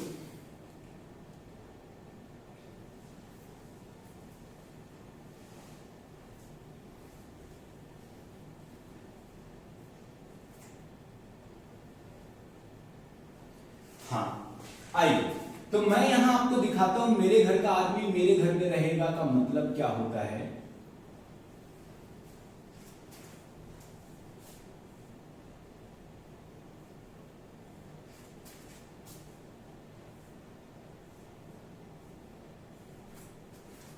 ये मेरा 2018, 2019, 2020 तीन घर हुए मेरे। बताओ तो मेरा घर कौन सा? 2019। हम किस घर में हैं? 2019। हमारा घर कौन सा? 2019। 2018 मेरा पड़ोसी है, 2020 भी मेरा पड़ोसी है। आपको समझ आया मेरा घर कौन सा? 2019। मैंने रेंट जो दिया था जनवरी से दिसंबर तक, वो किस मंथ का दिया था? किस अपने घर का दिया था। मेरा घर कौन सा? जनवरी से लेकर दिसंबर तक। मैंने जनवरी दिया, फरवरी दिया, मार्च दिया, अप्रैल दिया, मई दिया, जून दिया, जुलाई दिया, अगस्त दिया, सितंबर दिया, अक्टूबर दिया, नवंबर और दिसंबर का पैसा दिया है क्या? नहीं दिया। नहीं दिया। कब देंगे? अभी तक नहीं दिया ना, तो खत्म हो गया साल। तो अब कब देंगे? नेक्स्ट ईयर में, मतलब 2020 में देंगे। मेरे घर का आदमी है ना, अरे नवंबर दिसंबर मेरे घर का आया था ना, बट देंगे कब? जनवरी में, नेक्स्ट ईयर। तो मेरे घर से निकल के पड़ोसी के घर में चला गया ना, जाना है क्या उसको? नहीं जाना चाहिए। मेरे घर का आदमी है, मेरे घर में रहेगा। मैं उसको आप क्या करूंगा? पकड़ के लाऊंगा 2020 से। बोलो भाई तुमको उधर नहीं जाना है, इधर आ। क्या करना है? इधर आ। इधर क्या करूंगा मैं? उसको बोलूंगा मेरे पास बैठ, मतलब ऐड करूंगा, लिखूंगा उसको आउटस्टैंडिंग। क्या? Outstanding rent. मैंने क्या लिखा? Outstanding rent. कितना? बताओ कितना? 2000। अब मैंने यहां कितना लिखा? 2000। मेरा रेंट कितना हो गया टोटल? 12000। तो मैं यहां कितना लिखूंगा? 12000। मेरे प्रॉफिट कितने होंगे अब? 8000। मालिक को मैं कितना दूंगा? 8000। लेकिन मेरे बिजनेस में पैसा बचा रहेगा क्या? ना, 2000 बचा रहेगा, क्योंकि मैंने कमाया कितना था? 20। ठीक है ना। रेंट मैंने पेड कितना किया? 10,000, है ना। और मालिक को कितना दिया? 8000। हाथ में कितना है? 2000। यही तो पैसा है जो जनवरी में आएगा, बोलेगा बिजनेस है, हाँ मैं दे रहा हूं आपका 2 महीना रखा हुआ है, ये लो देखो हिसाब तो खत्म। जो प्रॉब्लम था वो सॉल्व हो गया। बताइए एक्सपेंस में वो 12,000 लिखेंगे या 10,000? 12,000 लिखेंगे। पर वो अभी दिए नहीं है ना 2,000, तो वो कैसे? यही चीज मैं आपको बोल रहा हूं कि इसको कैसे लिखते हैं। इसको लिखते ऐसे हैं, पेड मैंने किया 10,000, अभी देना बाकी है। आउटस्टैंडिंग मतलब बाकी है कितना? एक्सपेंस में मतलब डायरेक्टली लिख देंगे कि बिल्कुल 12,000 नहीं, ऐसे ही लिखेंगे। अभी नहीं, बाद में मैं सिखाऊंगा। जस्ट अभी आपको दिखा रहा हूं कि देखो प्रॉब्लम क्या होता है, उसका सॉल्यूशन क्या है। ठीक है। प्रॉब्लम ये है कि अगर मैं यहाँ 10,000 लिख दूं तो फिर जनवरी में पैसा शॉर्ट पड़ जाएगा, क्योंकि बाद बाकी पैसे मैं डिस्ट्रीब्यूट कर दूंगा। बिजनेस डिस्ट्रीब्यूट कर देगा। बट मैं अगर टोटल एक्सपेंस लिखूं और जो पैसा बचा वो मैं प्रॉफिट में बांट दूं, और बाद बाकी पैसा भी बच जाएगा जो दिए नहीं है अभी। अब समझ में आ रहा है? क्लियर ये चीज? ओके। इसी को बोलते हैं एक्रूअल कंसेप्ट। क्या बोलते हैं? Accrual concept. एक्रूअल कंसेप्ट बोलता है, मैं सिंपल में बता रहा हूं, वहां तो बहुत कुछ बोलता है, बट मैं क्या बोल रहा हूं, मेरे घर का आदमी मेरे घर में रहेगा। इसी को अगर आप समझोगे ना, क्योंकि ये कंसेप्ट इतना इंपॉर्टेंट है कि आगे जाकर एक बहुत बड़ा चैप्टर बढ़ने वाला है, और आपके क्लास 11 में ही बढ़ने वाला है। ठीक है ना। इतना बड़ा चैप्टर है कि पूरा चैप्टर सिर्फ एक छोटे से कंसेप्ट पे सॉल्व हो जाएगा। मेरा एक्स्ट्रा कोई एफर्ट नहीं लगने वाला। तो आज जितना अच्छा समझोगे उस दिन उतना जल्दी वो चैप्टर खत्म होगा। ठीक है ना। तो मैंने क्या बोला? एक्रूअल कंसेप्ट बोलता है मेरे घर में मेरा आदमी रहना चाहिए। मेरे घर का आदमी सिर्फ मेरे घर में रहेगा, बाहरी वाले को आने नहीं देंगे, और अपने घर को किसी को के घर जाने नहीं देंगे। ठीक है ना। चलो इस एग्जांपल को थोड़ा सा चेंज करता हूं। सपोज मैंने जब देखा कि रेंट कितना देना था? 12,000, लेकिन पेड कितना किया? 14,000। कैसे भाई? मैंने जाकर के डिटेल्स में देखा कि कहां दिए हैं, क्यों 2,000 ज्यादा गया है। तो पता चला इसमें कि 2020 का पैसा, जनवरी एंड फरवरी का रेंट मेरे से मकान मालिक पहले ही लेके चला गया। हो सकता है? उसको एडवांस में जरूरत पड़ सकता है भाई, वो मेरे से पहले लेके चला गया। तो बताओ मेरे घर में कौन आकर बैठ गया है? 2020 का पड़ोसी आके मेरे घर में बैठा, मैं क्या करूंगा? निकाल फेंकूंगा, पूरा जल्दी बाहर मेरे घर से निकलो। मैं अपने घर में रखूंगा कि नहीं रखूंगा? नहीं रखूंगा, बोलूंगा निकल जाओ। निकल जाओ मतलब लेस, तो क्या करूंगा? यहां पे लिखूंगा प्रीपेड। प्रीपेड मतलब प्री मतलब पहले, पेड मतलब पहले, पे कर दिया, प्रीपेड रेंट। प्रीपेड रेंट मतलब पहले दे दिया, एडवांस में दे दिया। कितना दे दिया? घटा देंगे तो कितना बचेगा? 12। फिर से देखो सेम सिचुएशन, सिंपल है। मेरे घर में सिर्फ मेरा ही आदमी रहना है, बाहर वाला आएगा उसको हटा देंगे। सेम सिचुएशन, मैं एग्जांपल चेंज करता हूं। सपोज मैंने 14,000 दिए हैं और मैंने जाके देखा कोई एडवांस पैसा भी मैंने नहीं दिया, मतलब भाई तब कैसे चला गया? तब पता चला 2018 का नवंबर दिसंबर का पैसा मुझसे वो जनवरी में लेके गया था। हो सकता है 2018 का नवंबर दिसंबर का पैसा 2019 के जनवरी में लेके गया है ना। फिर से क्या हुआ? मेरे घर में कौन बैठा है? पड़ोसी। क्या करेंगे? देंगे। सिंपल। तो मैं यहां करूंगा भाई आप जाओ आउटस्टैंडिंग रेंट ऑफ 2018, क्या हुआ? 2,000 रुपए लेस। बोलिए समझ में आया? अच्छा एक और चीज मैं मिटाऊं इसको। हाँ फिर से मैं एग्जांपल चेंज किया। सपोज मैंने देखा यहां पे कि मैंने 10,000 ही पे किया। कितना पे किया है? 10,000। और इस साल का कोई रेंट बाकी भी नहीं है।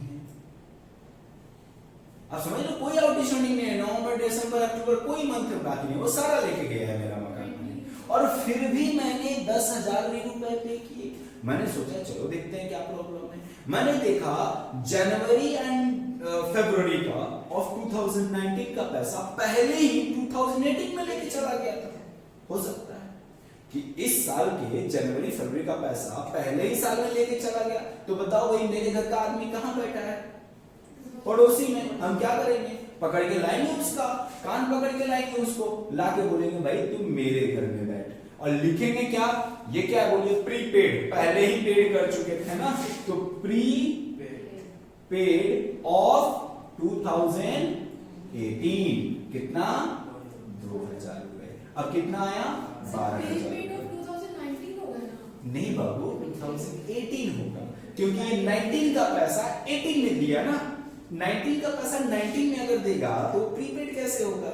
वो तो उसी मंथ का है, उसी साल का है ना। तो प्रीपेड वो तब होता है जब प्रीवियस या पहले दे दे। तो 2019 का पैसा जब 18 में देगा तब ना प्रीपेड होगा।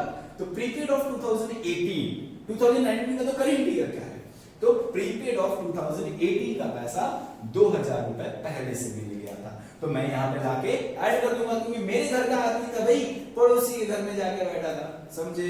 तो एक्रूअल कंसेप्ट बोलता है मेरे घर में सिर्फ मेरा आदमी रहेगा। तो आइए मैं पढ़ के सुनाता हूं क्या लिखा है। Accrual concept is most fundamental principle of accounting which requires recording revenue when they are earned. कब रिकॉर्ड करेंगे रेवेन्यू? मतलब प्रॉफिट को कब रिकॉर्ड करेंगे? जब वो कमाया, ठीक है ना। Not when they are received in cash. पैसा तुरंत दिया या नहीं दिया इंपॉर्टेंट नहीं है, किस मंथ का एक्सपेंस है, किस मंथ का इनकम है, उसी मंथ में लिखना चाहिए। In the case and recording the expense when they are incurred, not when they are paid. जिस महीने, जैसे नवंबर का रेंट कब देना चाहिए था? नवंबर में, बट नहीं दिया, तो रिकॉर्ड करना है कि नहीं करना है? करना है। मेरे घर का आदमी है भाई, कैसे पड़ोसी के घर में जो है जाने देंगे? ठीक है ना। तो यहां पे जो भी लिखा है इंग्लिश में हो सकता है नहीं समझ में आ रहा हो, बट आपको हमेशा एक्रूअल कंसेप्ट पूछो तो आपको तुरंत निकलना चाहिए मेरे घर का आदमी मेरे घर में रहेगा। क्योंकि जो चैप्टर है ना, अगर ये बात को समझ गए तो बहुत इजी है, नहीं तो बहुत कंफ्यूजिंग चैप्टर है। तो जब आएगा तब मैं दिखाऊंगा, आज बट इस कंसेप्ट को समझ जाओ। समझ गए अच्छे से? सर रेवेन्यू का मतलब क्या होता है? रेवेन्यू मतलब होता है जो भी आपके पास रिसीव हो, ठीक है ना, उसको रेवेन्यू बोलते हैं, उसको इनकम भी बोलते हैं। लेकिन प्रॉफिट किसको बोलते हैं? जो एक्सपेंस काटने के बाद बच जाता है, ठीक है ना, उसको पर एक्सपेंस। सर डेप्रिसिएशन और लॉस में कोई डिफरेंस है? बहुत डिफरेंस है, क्यों नहीं है, वो छोटे छोटे माइनर डिफरेंस है। अकाउंट्स में ना इसको अलग अलग नामों से दिया जाता है। लॉस मतलब रिजल्ट होता है, लॉस मतलब रिजल्ट होता है। डेप्रिसिएशन मतलब आप जो यूज किए ना उसके वजह से जो कमी हुई उसको हम लोग लॉस बोलते हैं। डेप्रिसिएशन किसी के इस्तेमाल से होता है, लॉस किसी भी रीजन से हो सकता है। ठीक है, बहुत माइनर माइनर डिफरेंस है, आगे हम लोग चल के देखेंगे। बोलिए ये समझ में आया, क्लियर है यहाँ तक? ओके, तो यहाँ तक आप लोग चीजें समझ गए, तो अब हम आगे चलते हैं। अच्छा मैं पहले ये सब ऊपर कर लूं, उसके बाद हम लोग देखेंगे।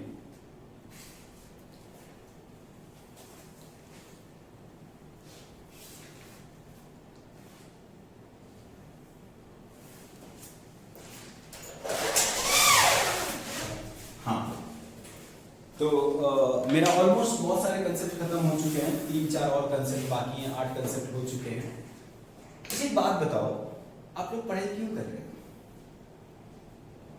आप क्यों पढ़ाई कर रहे हैं?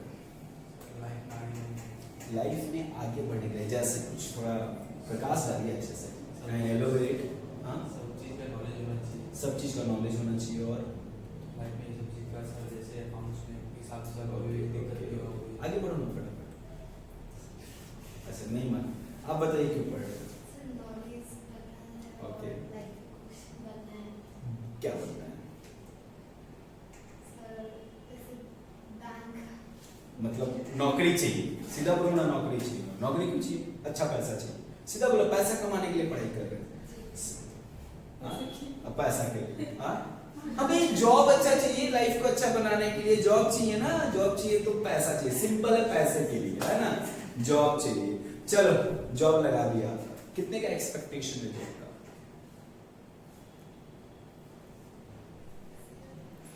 एक्सपेक्टेशन 40,000। चलो मैंने 50,000 का जॉब लगाया। आप सोचो, आप पढ़ लिए, सब कुछ हो गया और आपने जॉब लग गए, आपके जॉब लग गए, कितने का? 50,000। एकदम खुश है, लाइफ अच्छे से चल रही। अपने घर पे आप पार्टी दिए हो, क्या पार्टी दिए हो? Birthday party. आपका बर्थडे पार्टी चल रहा है, कौन आया है? सब दोस्त रिश्तेदार सब आए हुए हैं। तब तक आपका रिंग बेल बजता है, आई मीन डोर बेल बजता है, सॉरी डोर बेल बजता है। आप जाके डोर खोलते हो, पोस्टमैन आपको एक लेटर देता है। लेटर आप पढ़ते हो और बोलता है, उस पर लिखा हुआ है कि कॉन्ग्रेचुलेशन, आपको प्रमोट किया जाता है, प्रमोशन मिलता है आपको, और आपकी जो सैलरी अभी तक 50,000 थी अब वो 80,000 हो गई है। खुशी हुआ? फील करना है स्टोरी को। आपको खुशी हुआ? खुशी हुआ। आसपास कौन थे? क्या बोलेंगे? Party, double party, birthday party तो दे ही रहे भाई। 30,000 रुपए हर महीना तुम्हारा एक्स्ट्रा इनकम आने वाला है, आज खर्चे कर दो, है कि नहीं? बता कितने रुपए तक खर्चा कर सकता है? कितना कितना अमाउंट? अच्छा 30,000 का एकदम 40,000 का खर्चा कर दे। अच्छा 10-20,000 रुपए खर्चा, मतलब जितना भी 30,000 है उसमें से थोड़ा कम करके, एग्जैक्ट अमाउंट में 20 मान के चलो, आपके लिए 20, आपके लिए कितना खर्चा कर सकते हैं? 10,000। आप 10,000, 5-10,000, मतलब 5 या 10,000, 10,000, 5-10, किसी को भी बड़ा दिल नहीं है भाई। 30,000 कमा रहे हो 10-5 के चक्कर में, चलो जो भी है खर्चा किया। सपोज आपने अपने अपने हिसाब से जो भी आपने सोचा था वो खर्चा कर दिया, पार्टी दे दिया, सारे दोस्त खुश। महीना बीता, 1 महीना के बाद आप अपने ऑफिस में गए, क्या लेने के लिए? सैलरी। आपका मैनेजर जो था वो आपको सैलरी दिया, उस पर लिखा हुआ था 50,000 रुपए। आपने बोला मैडम सर आप गलती हो, आपने मुझे प्रमोशन दिया था लास्ट मंथ और मेरी सैलरी 50,000 नहीं 80,000 होगी। बोला जरा दिखाओ लेटर जो आपके पास गया था। तो लेटर आपने दिखाया, उसने पढ़ा, बोला जरा कलर को भेजना जिसने ये लेटर भेजा आपको, क्योंकि उसने प्रिंटिंग मिस्टेक किया, इसमें जो आपका नाम लिखा हुआ था वो गलत लिखा हुआ है ना। सपोज पुनीत, PUNIT, लेकिन इसका स्पेलिंग PUNEET भी होता है। उसने बोला मैंने पुनीत डबल ई वाले को लिखा था, गलती से वो आपके घर चला गया। सबसे पहला जो बात दिमाग में आ रहा है, क्या आ रहा है? पेंटिंग वाले को सर पकड़ के नहीं वो नहीं, खर्चा। जो आपने पार्टी दिया था ना 10,000 या 5,000 का जो भी था, वो टोटली लॉस। मैंने तो 20,000 कर दिया। हाँ, आपने 20,000 टोटल लॉस। इस कहानी से क्या सीखे? जब तक पैसे हाथ में ना आ जाए पार्टी नहीं मनाने का। सीखे कि नहीं सीखे? जब तक पैसे हाथ में ना आ जाए पार्टी नहीं मनाने का। दोस्त को बोलने का, रुक अभी तो लेटर आया है, चेक आने दे। तुम 10-5 की बात कर रहे हो, मैं 30 का 30 खर्चा करने को तैयार हूं। फर्क क्या पड़ता है? हर महीने 30 मिलेंगे तो एक ही महीने का मैं 30 उड़ाऊंगा। अब समझ रहे हो? मैं 30 का 30 खर्चा करने को तैयार हूं, बट पहले हाथ तो जाने दो। मतलब श्योरिटी तो होगी 100% आएगा। अगर उसी समय आपने तुरंत बॉस को कॉल किया होता कि सर मेरे पास एक लेटर आया है, क्या ये लेटर प्रमोशन मेरा है? अगर वो बोलते हाँ तुम्हारा ही है, तो 100% मैं अभी तुरंत पार्टी दे दूंगा, कोई प्रॉब्लम नहीं है। पैसे बाद में आएगा चलेगा, बट श्योर है ना कि आएगा। ये जो अभी लॉस आप कर गए, ये तो नहीं होगा एटलीस्ट, है कि नहीं? इसको बोलते हैं रियलाइजेशन कंसेप्ट। क्या बोलते हैं? Realization concept. क्या बोलता है रियलाइजेशन? कि जब तक आपको श्योरिटी नहीं हो, एश्योरेंस नहीं हो, सर्टेनिटी नहीं हो कि ये इनकम 100% होगा, तब तक आप बुक्स ऑफ अकाउंट्स में नहीं लिख सकते हो कि ये मेरा इनकम हो गया, है ना? आइए दिखाता हूं। बोल रहा है according to this concept income is treated as being earned on the date on which it is realized, the date on which goods or service are transferred to the customers. समझे? Since this exchange of goods and service may be cash or on credit, उधार पे चल सकता है या cash पे चल सकता है, it is not important whether cash has actually been received or not, but अगर श्योर है कि हाँ ये माल मेरा बिक गया तो सेल हो गया। जैसे मेरे पास एक कस्टमर का फोन आया, भैया इतना माल हम लेके जाएंगे, आप रखे रहिएगा। उसने एडवांस दिया? नहीं। क्या श्योर है कि हाँ एग्रीमेंट है कि आपको माल लेके जाएगा? नहीं है। तो मेरा इनकम सेल हो गया कि नहीं हुआ? नहीं हुआ। लेकिन अगर वो बोल दिया भाई आप माल लोड कर दो, मैं चेक भेज रहा हूं यहां से, या माल भेज दो आपको पैसा मैं भेज दूंगा, तो माल मेरा उठ गया ना मेरे गोडाउन से, तो 100% उसने खरीद लिया। तो मैं उसको सेल ट्रीट करूंगा कि नहीं करूंगा? करूंगा। या वो मेरे पास आया, मेरे को कुछ पैसा देके गया, बोला ये वाला माल मैं लेके जाऊंगा, श्योरिटी है क्या लेके जाएगा? हाँ लेके जाएगा। तो क्या होगा? मेरा सेल होगा कि नहीं होगा? होगा। तो बुक्स में लिखूंगा मैं। कहने का मतलब रियलाइजेशन कंसेप्ट बोलता है जब तक आपको एश्योरेंस ना हो, जब तक सर्टेनिटी ना हो, जब तक कंफर्म ना हो कि मेरा ये चीज हो गया और इनकम हो गया, तब तक आप नहीं लिख सकते, है कि नहीं? चल थोड़ा आगे चलते। नौकरी हो गई, अच्छा खासा कमा रहे हो, अब आगे क्या? जैसे सेटल मतलब क्या? मैंने शादी भी करा। हाँ शादी भी, चल शादी भी करा दिया, शादी भी हो गई, लाइफ अच्छी चल रही है। अब टेंशन वाली घड़ी कौन सी बोलो तो? हॉस्पिटल में, वाइफ हॉस्पिटल में और आप बाहर वेट कर रहे हो, ठीक है? नर्स का फोन आता है, मुबारक हो आपको बेटी हुई है।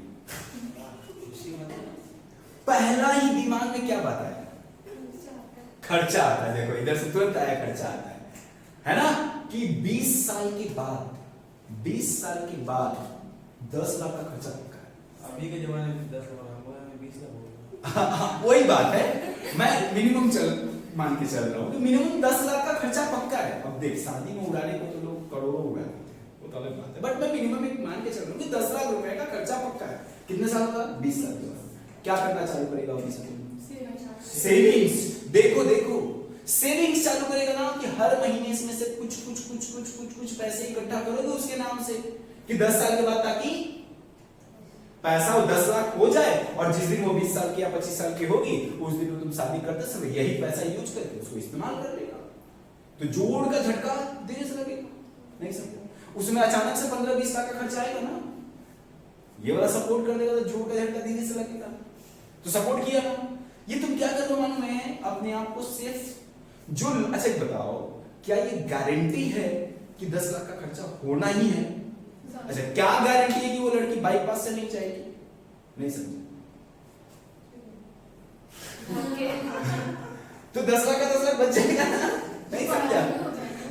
जी पढ़ाई। हाँ, मैं एक शादी की एग्जांपल लेता हूँ सिर्फ, कि क्या गारंटी है कि वो शादी आपकी मर्जी से करने वाली है। कहीं हो गया तो 10 लाख का 10 लाख बच जाए, फिर भी आपने रखा कि नहीं सेविंग? क्योंकि कोई गारंटी नहीं है वो शादी करेगी मेरी मर्जी से कि अपने मर्जी से करेगी, फिर भी 10 लाख का आपने प्रोविजन बना के चले, शुरू से सेविंग करते हुए चले कि नहीं चले। ये मालूम है क्या कंसेप्ट है? कौन सा कंसेप्ट है? ये कंजर्वेटिज्म कंसेप्ट है। क्या है? Conservatism concept. क्या बोलता है ये? कि प्रॉफिट के केस में जब तक हाथ में ना आ जाए तब तक पार्टी नहीं मनाएंगे, लेकिन लॉस का एक छोटा सा हल्का सा अंदाजा भी आ जाए ना, सेविंग करना चालू कर देना। जो लॉस की कोई गारंटी नहीं है, देखो प्रॉफिट के केस में बोलता है जब तक गारंटी हो ना तब तक बुक मत करना, जबकि लॉस के केस में बोला कोई गारंटी नहीं है, फिर भी अगर थोड़ा सा हल्का सा अंदाजा भी है ना कि ये लॉस होने वाला है, बस आप सेविंग पहले से चालू कर दो। कंजर्वेटिज्म। कंजर्व का मतलब क्या होता है? देखो कभी कछुए को देखो, कछुए को हल्का सा आवाज होने तुरंत अंदर चला जाता है। कंजर्व उसी को बोलते हैं अपने आप को कंजर्व करके रखना किसी भी खतरे से, जबकि होने की गारंटी कुछ नहीं है, फिर भी कंजर्व होकर रखना, उसको बोलते हैं कंजर्वेटिज्म कंसेप्ट। बोलता है the conservatism principle is the general concept of recognizing expenses and liability as soon as when there is uncertainty about the outcome। देख रहे हो? as possible as मतलब जितनी जल्दी हो सके उसको रिकॉर्ड करो, भले ही where there is uncertainty about the outcome, होगा कि नहीं होगा नहीं पता, बट जितना जल्दी हो सके लॉस को आप रिकॉग्नाइज कर लो, है ना। फिर but to only recognize revenue and assets when they are assured of being received। आप इनकम को, रेवेन्यू को और असेट्स को तभी आप लिखोगे जब ये पूरा गारंटी होगा कि वो पैसा मिलेगा, नहीं तो नहीं लिखोगे। आप समझे? If there is uncertainty about incurring a loss, you should tend towards record the loss. देख रहे हो? आपको अब मतलब अनसर्टेनिटी है इसके लॉस के लिए, फिर भी आपको बोल रहा है रिकॉर्ड करोगे। Conversely, if there is uncertainty about the recording of the gain, you should not record the gain। लेकिन अगर प्रॉफिट हो तो आपको रिकॉर्ड करने नहीं दिया जाता है। ये क्या हुआ? Conservatism concept. समझ में आया ये दोनों कंसेप्ट्स? Next, consistency concept. क्या है? Consistency concept. ये क्या बोलता है? कंसिस्टेंसी कंसेप्ट ये बोलता है कि बिजनेस में अगर आपने कोई भी एक पॉलिसी या मेथड एक बार अडॉप्ट कर लिया, उसके पूरे लाइफ में उस चीज के, जिस चीज के ऊपर आपने अप्लाई किया है, उस पूरे लाइफ में सिर्फ एक ही मेथड हो सकता है, दूसरा कोई मेथड नहीं हो सकता है। ठीक है ना? आइए थोड़ा मैं समझाता हूं ये बोलना क्या चाहता है, थोड़ा अच्छे से क्लियर समझेंगे हम।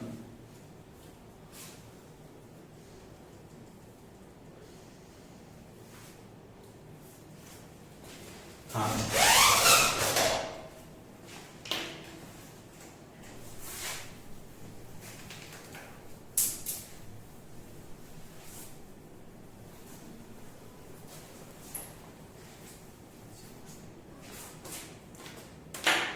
आइए समझाता हूं मैं क्या बोलना चाह रहा है। जैसे हम लोग आगे जब जाएंगे ना तो पढ़ने को मिलेगा हमें, जैसे मान लो ये फैन है या मैंने मोबाइल जो खरीदा था, मेरे यूज करने से उसमें घिसावट होती है, खराब होता है, धीरे धीरे चीजों की वैल्यू गिरती है। तो सपोज मेरा एक फैन था, मैंने फैन जो लिया था, इस फैन का लाइफ 5 साल था। कितने साल था? 5 years। मतलब 5 साल के बाद तो फैन रहेगा कि खत्म हो जाएगा? खत्म हो जाएगा। सपोज मैंने ये फैन 5000 में लिया था। कितने में लिया था? 5,000। बताइए हर साल में कितने का इस्तेमाल कर लूंगा? 1000 का इस्तेमाल कर लूंगा। तो मैंने 1 साल के बाद इसकी कीमत 4000 लिखूंगा, 1000 घटाऊंगा, दूसरे साल में फिर 1000 रुपए घटाऊंगा, तीसरे साल फिर 1000 रुपए घटाऊंगा, चौथे साल में 1000 और 5वें साल में 1000। इस मेथड को बोलते हैं, हम लोग जब आगे पढ़ेंगे ना तो पढ़ेंगे स्ट्रेट लाइन मेथड। क्या बोलते हैं? Straight line method. ये मेथड ऑफ डेप्रिसिएशन है। तो मैंने इस असेट के ऊपर क्या डाला? SLM method. एक और मेथड होता है जब हम लोग आगे जाएंगे, एक्चुअली 8 मेथड होता है, मैं पूरे की बात नहीं करूंगा, अभी सिर्फ दो की बात करते हैं। क्या है WDV, written down value method. उसका डेप्रिसिएशन धीरे धीरे कम होता जाता है। भाई जब ये चैप्टर पढ़ेंगे तो बहुत अच्छे से समझेंगे। फिलहाल ये समझते हैं 2 मेथड है, एक WDV एक एसेट। मैं जब ये एसेट खरीदा तब क्या मैंने सोचा मैं कौन सा मेथड लगाऊंगा, ये मेथड लगाऊंगा। आफ्टर 2 इयर्स, 2 साल के बाद मेरे को लग रहा है यार एसएलएम अच्छा नहीं लग रहा है, अब मैं यहां से क्या करूं, WDV लगाऊं। क्या मैं लगा सकता हूं ये चीज? नहीं।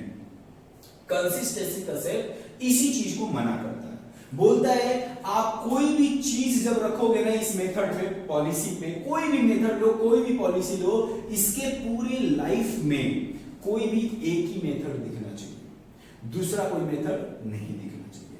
या तो आप एसएलएम दिखाओ या तो आप WDV दिखाओ। सपोज आपका मन है कि 2 साल के बाद मैं WDV कर दूं, तो आप यहां से नहीं चेंज कर सकते हो, आपको फिर शुरुआत से करनी होगी। इसके लाइफ में कोई भी 2 मेथड हमको नहीं दिखना चाहिए, जो दिखे एक ही दिखे। अब कभी भी सपोज मैं यहां से मैं आके सोचा कि मैं WDV कर दूं, फिर भी आप यहां से नहीं कर सकते, आपको फिर शुरुआत में जाना होगा और शुरुआत से कैलकुलेशन करके फिर यहां आना होगा, तब जाकर के WDV मेथड होगा। मतलब इसके लाइफ में कभी भी मैं देखूं ना, सिर्फ एक ही मेथड दिखेगा, या तो एसएलएम या तो WDV। ये तो एक मैंने एग्जांपल दिया, ऐसे बहुत एग्जांपल्स है जहां पे ये चीजें रहती हैं। बोलिए यहां तक कंफर्म है? Okay, last one, materiality, prudence and full disclosure. ये तीनों अलग हैं, बट क्लास 11 और 12 के लिए इतना मायने नहीं रखता, तो मैंने तीनों को एक साथ लिखा है क्योंकि अल्टीमेटली तीनों का मीनिंग सेम है। ठीक है ना? मैटेरियलिटी मतलब इंपॉर्टेंट जो चीजें हो बुक्स ऑफ अकाउंट्स में दिखाना जरूरी होता है। ठीक है ना? प्रूडेंस आपके समझदारी से जो चीजें दिखानी चाहिए वो दिखाएंगे, जो नहीं दिखानी चाहिए नहीं दिखाएंगे। बट ठीक है ना? और फुल डिस्क्लोजर बोलता है हर चीज आपको बुक्स में दिखाना है, कोई चीज आप छुपा नहीं सकते हो। क्लियर है? तो लास्ट वाला है मैटेरियलिटी बोलो या प्रूडेंस बोलो या फुल डिस्क्लोजर बोलो, आपको बुक्स ऑफ अकाउंट्स में सारा का सारा ही दिखाना पड़ेगा। देखिए क्या लिख रहा है, this principle emphasize that only those transactions should be recorded which are material, मतलब important हो, relevant हो for determination of income from the business. All the immaterial facts should be ignored. जो immaterial facts है, ठीक है ना? जैसे मैंने मेरे यहां से 4 एम्प्लॉय छोड़ के भाग गए, material या immaterial? Immaterial. It's okay. That this concept implies that financial statement should be disclose all, मतलब full material information which are required by the proprietor and other users. याद है लास्ट क्लास हमने users के बारे में पढ़ा था, to assess the final account of the business unit. बोलिए यहां तक आपको क्लियर है? हमारा 12 कंसेप्ट्स खत्म हुआ।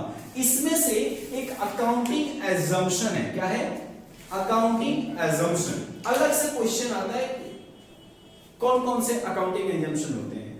इन्हीं जो 12 मैंने अभी पढ़ा ना, इसी में से कुछ निकाल करके एजम्पशन में रखा गया। जैसे एक्रूवल कंसेप्ट, मैंने बोला था बहुत इंपॉर्टेंट है एक्रूवल कंसेप्ट, इसको क्या बोलते हैं? Accounting assumption. दूसरा गोइंग कंसर्न कंसेप्ट, ठीक है ना? जो बिजनेस एकदम चलता ही रहता है, तो हमेशा जब भी बुक्स ऑफ अकाउंट्स बनाओगे तो ये दिमाग में रख के बनाओगे कि बिजनेस चलता रहता है, तो ये भी अकाउंटिंग एजम्पशन है। तीसरा कंसिस्टेंसी कंसेप्ट, बोला ये चेंज नहीं करोगे, जो भी रखोगे एक ही रखोगे। तो ये तीनों को जब अलग से मैं देखता हूं तो इसको बोलते हैं अकाउंटिंग एजम्पशन। अलग से ये पॉइंट लिखा हुआ है यहां पे, मैं आपको दिखा देता हूं। हमारा जो नेक्स्ट पॉइंट है अकाउंटिंग एजम्पशन का ही है, accounting assumption, accrual concept, going concern concept and consistency concept. इन तीनों को हम लोग अकाउंटिंग एजम्पशन बोलते हैं। ठीक है? हाँ, क्लियर है अभी तक? तो मैं अब आगे चलूंगा। जैसे कुछ चीजों में होमवर्क की तरफ चलते हैं हम लोग। जो हमारा होमवर्क था,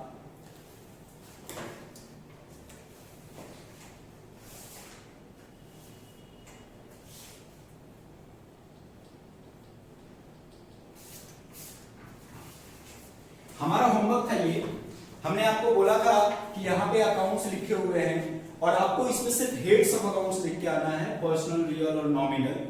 तो हम लोग डिस्कशन करेंगे। और आज ये क्लास में होमवर्क पहले नहीं डिस्कस हुआ, पहले कंसेप्ट डिस्कस हुआ, क्योंकि ये आज मैंने जो होमवर्क लास्ट क्लास दिए थे उसमें बहुत ऐसी चीजें होंगी जो आपको कल तक नहीं समझ में आ रही होगी या गलत हो रहा होगा। लेकिन आज जब इसको दोबारा आप क्लास जाकर घर पे देखोगे और रिव्यू करोगे तो आपको समझ में आएगा कि बहुत सारी चीजें क्लियर होगी। जैसे मैं एक तो एग्जांपल लेता हूं, कैपिटल अकाउंट कौन सा अकाउंट होता है? पर्सनल। क्यों? क्योंकि ये मालिक को रिप्रेजेंट करता है, रिप्रेजेंटेटिव। जैसे कैपिटल अकाउंट को मैं देखता हूं मुझे किसकी याद आती है? मालिक की याद आती है। ड्राइंग्स अकाउंट कल तक आप नहीं जानते थे, आज जानते हो। ड्राइंग्स भी कौन सा अकाउंट होता है? पर्सनल एंड रिप्रेजेंटेटिव, क्योंकि ये भी मालिक को ही रिप्रेजेंट करता है, ठीक है ना। फिर कैश अकाउंट कौन सा अकाउंट है? रियल अकाउंट है, क्योंकि कैश है, कैश इज असेट, तो असेट मेरा रियल अकाउंट है। बैंक अकाउंट मेरा कौन सा अकाउंट है? पर्सनल अकाउंट नहीं, रियल अकाउंट। अच्छा, बहुत सारे ऐसे बुक्स हैं जिसमें पर्सनल अकाउंट बोलता है, लेकिन मैं इसको क्या मान के चलता हूँ? रियल ही मान के चलता हूँ, क्योंकि रियल है, ये एज इट इज मेरा कैश ही तो है, ठीक है ना। बैंक में पड़ा हुआ मेरा कैश, मैं जब चाहूंगा तब उसको लेके चलाऊंगा, तो ये मैं रियल अकाउंट लेके चलता हूँ, क्योंकि ये मेरा असेट है, पर्सनल मैं नहीं बोलूंगा। ओके, फिर है रोहन अकाउंट, कौन सा अकाउंट है? पर्सनल, ठीक है ना। तो ये सब आप लोग फिर से 40 के 40 क्वेश्चन जिन्होंने बना लिया है उसको चेक करोगे, आपको खुद से जहां गलत लगता है ठीक करोगे, जहां पे सही है वो ठीक है। नेक्स्ट क्लास में हम सबसे पहले होमवर्क चेक करेंगे, क्योंकि हमेशा ऐसा होगा कि हमेशा पहले आपको होमवर्क चेक किया जाएगा, देन आफ्टर आपको क्लासेस आगे बढ़ाए जाएंगे। बट ये फर्स्ट इसलिए ऐसा हुआ क्योंकि इसमें बहुत ऐसे कंसेप्ट थे जो इस 40 क्वेश्चन में काम आने वाले थे, ठीक है ना। तो फिर से आपका एक ही होमवर्क है, अब तक जो पढ़ाया गया है आप उसको पढ़ोगे और इस 40 क्वेश्चन को फिर से एक बार रिव्यू करोगे। रिव्यू इसलिए मैं बोल रहा हूँ क्योंकि बहुत लोग मेहनत कर चुके हो, तो फिर दोबारा क्यों मेहनत करोगे। तो एक बार रिव्यू करोगे, जो गलत होगी आप कट करके सही कर लोगे, और जो सही होगी अच्छी बात है, ठीक है ना। नेक्स्ट क्लास में सबसे पहले होमवर्क चेक करूंगा, जरूर बना के आइएगा, इंपॉर्टेंट है। गलत सही की बात नहीं है, गलत भी हो सकता है, सही भी हो सकता है। अगर सही कर लो तो मैं यहाँ क्यों हूँ, है ना। तो मैं यहाँ हूँ क्योंकि आपको गलती होना चाहिए, गलती होगा तभी मैं समझा पाऊंगा, ठीक है ना। तो गलती करके आना, बट करके आना, ठीक है ना। ओके, तब तक के लिए बाय बाय, नेक्स्ट क्लास में मिलते हैं, टाटा।